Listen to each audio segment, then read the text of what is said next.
खुलुमबाय आंनि मुलुगनां बड' निउस चेनेल साफ्रोमबो नायगिरि बिथांमोननिसिम गोजोन फुंबिलिनि बयनिसिमबो गाहाम हामलायनाय जासिहरनाय जाबाय। आसा खालामो नोंथांमोनहा गासै मोजाङै दं। बे समाव आं नोंथांमोननि सिगाङाव फुंबिलिनि मोननैसो खौरां लाना फैलायबाय। अन्नानै भिडिअखौ स्किप खालामाजासे जोबजासिम नायलांदो। दिनैनि फुंबिलिनि मोननैसो खौरांफोरा जाबाय।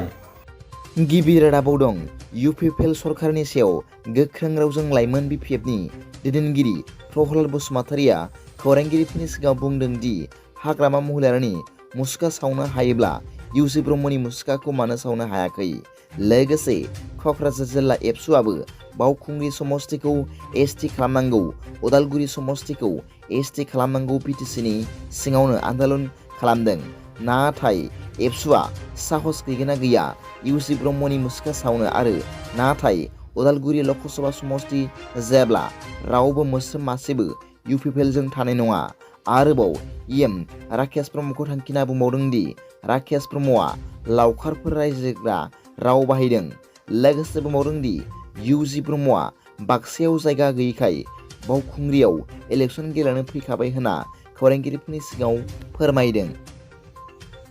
नैथि रादाबाव दं गोबां हादर आरो हादरसायानो ड्राग्स बाहायनायखौ होबथानाय आरो ड्राग्स फालांगिरिफोरखौ साजा होनाय, जेलाव सोनायफोरखौ जों बयबो रादाबफोराव सम सम नुनो मोनो। नाथाय नोंथाङा बेबादि मोनसे हादर खोनाफेरदों ने जेराव गासैबो रोखोमनि ड्राग्सफोरखौनो बाहायग्राफ्रा उदाङै बाहायनो हायो आरो ड्राग्स फालांगिरिफोराबो उदाङै फालांगि खालामनो हायो? बे हादरानो जादों स्कटलेण्ड हादर। खौरां मोननाय बादिब्ला थांनाय बोसोरसिमाव स्कटलेण्ड हादराव ड्राग्स बाहायनानै थैनाय सुबुंनि अनजिमाया 3 गुन बारा जानायनि जाहोनाव स्कटलेण्डनि खुंगिरिफोरा खौसेयै सावरायलायनानै ड्राग्स बाहायनायफोरखौ उदां खालामना होयोब्ला गावसोरनि देहानि फारसे थाबैनो सांग्रां जानो हागोन आरो फाहामथायनि राहाखौबो थाबैनो लानो हागोन होनना सावरायनानै मोनसे थांखियाव फैनानै बे गोदान आयेनखौ मैया फोसावनाय जादों होनना मिथिनो मोननाय जादों।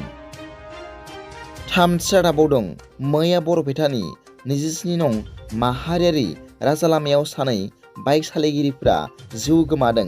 खौरां मोननाय बादिब्ला बिसोर सानैया लामा बारस'नो थाखाय नेनानै थाबाय थानाय समावनो जोबोद गोख्रैथिजों फैनाय गंसे बासआ बिसोरखौ सौख्लायलांदों आरो बाइक सालायगिरिफोरा सानैबो जिउ गोमादों होनना मिथिनो मोन्दों। बे जाब्रबथायाव जिउ गोमाजानाय सानै सुबुंफोरनि मुंफोरा आबेद आली आरो मनवार आली होनना मिथिनो मोननाय जादों। ब्रैथि रादाबाव दं मैया भारतनि गाहाय मन्त्रि मानाव गेदेर नरेन्द्र मदि बिथाङा तेलेंगाना आरो राजस्थान मोननै रायजोआव दावबायहैदों। खौरां मोननाय बादिब्ला बिथां गाहाय मन्थ्रिया तेलेंगानायाव गासै 6,100 कौटि रांनि गोबां मावथांखिफोरखौ बेखेवनानै होदों होनना मिथिनो मोन्दों। आरोबाव बिथाङा राजस्थानावबो दावबायहैनानै बिकानेर जिल्लायाव गासै 24,000 कौटि रांनि गुबुन गुबुन मावथांखिफोरखौ बेखेवनानै होदों होनना मिथिनो मोननाय जादों।